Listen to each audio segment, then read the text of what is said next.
ازيكم عاملين ايه؟ يا رب تكونوا بخير. النهارده انا موجوده في مجمع مطاعم آه، توكانو او تكنو. المجمع المطاعم ده فيه مطاعم كتير زي طنط وستاربكس، آه، بتاع اشرف عبد الباقي، وبلبع بتاع السمك، وماك وسبينس قلت لكم بنجو، ومطعم كيان. المكان نضيف جدا، في قعدات كتيرة. المكان جميل زي ما احنا شايفين. نقدر ناخد لعب الولاد ونشتري اكل ونقعد في المقاعد دي. المكان جميل جدا زي ما احنا شايفين اهو، المقاعد على السلم. مقاعد مختلفة، ممكن نشرب كمان الكوفي بتاعتنا هناك من ماك.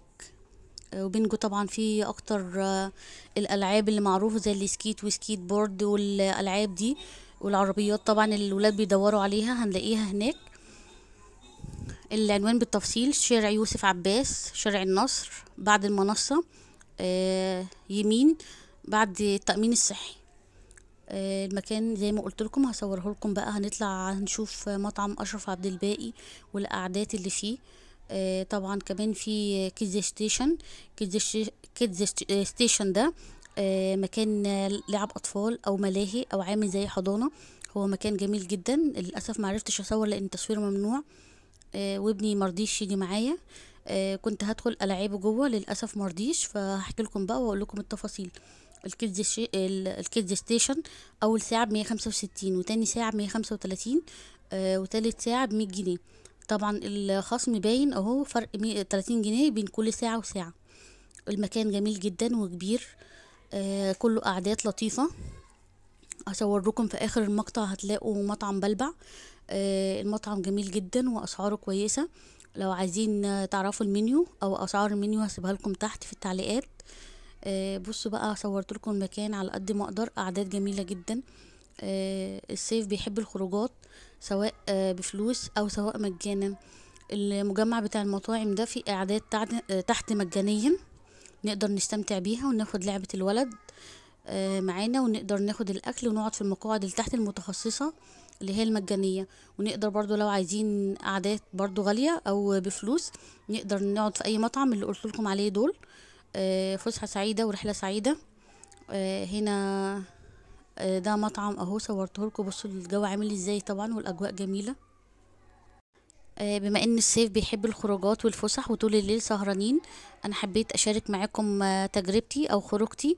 امبارح كنا زهقانين طبعا، الجو كان حر جدا، فقلنا نطلع فين؟ نطلع على مجمع تيكانو. زي ما قلت لكم، الولد كان نفسي العبه بس اختارنا مكان تاني. احنا جبنا اكل بس وعصاير وقعدنا تحت. اكلنا وشربنا ولعبنا واتفسحنا. وللاسف مرضيش يدخل. ده بقى كيدز ستيشن. العاب هناك جميله جدا، والمكان نضيف جدا. وكمان عايزه اقول لكم ان المكان امن جدا على الولاد وعلى الاطفال. هتشوفوا دلوقتي ان لما بتدخلوا بيتقفل بالمفتاح. يعني لو وراكم مشوار او حابين تروحوا مشوار ومحتارين تسيبوا الولد فين، انا بنصحكم تجربوا كيدز ستيشن.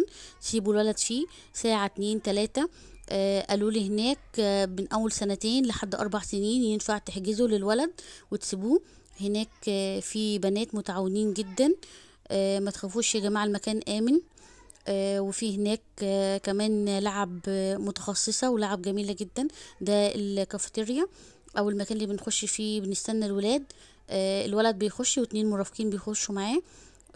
ده مقطع بسيط للمكان علشان لو حابين تروحوا. حقيقي انا انبسطت جدا وندمت ان ابني مرضيش يطلع العبه. ده شكل البوابة. البوابة مقفولة بقفل. وطبعا وانت بتدخل جوه بتلبس جلافز على الكوتشي، علشان طبعا نظافة المكان زي ما احنا شايفينه معقمة جدا. هنا بقى نزلنا المول تحت، قلت اتمشى كده شوية. طبعا الجو كان حر بالليل شوية، بس الجو ايه بدأ يلطف كده ويعطف. فجبنا ايس كريم وجبنا عصاير. وهناك كمان لو حابين تخرجوا، الخروج هتبقى متكاملة لان هناك في سوبر ماركت زي هايبر كده، تجيبوا منه الخضار وكل مستلزمات البيت. ده بنجو. كنا بنتفرج على السكيت طبعا لان الولاد بيحبوه قوي، والسكيت بورد والبيتش باجي. ابني مسميه موتوسيكل كهربا، طبعا كان نفسه فيه. فقعدنا نتفرج على الالعاب. كل العرايس بقى اللي ولادنا محتاجينها وبيدوروا عليها هنلاقيها عند بنجو. وده شكل المكان.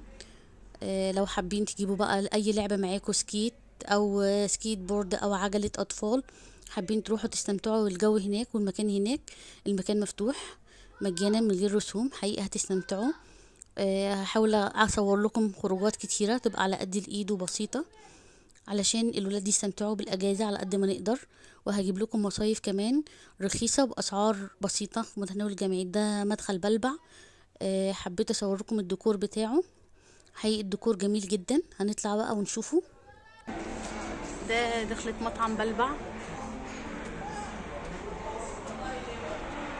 بصوا الجمال بقى.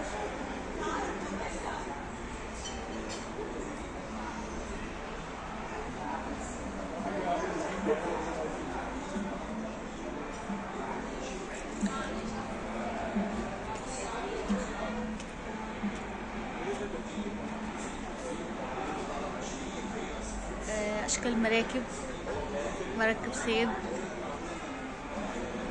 سنارة.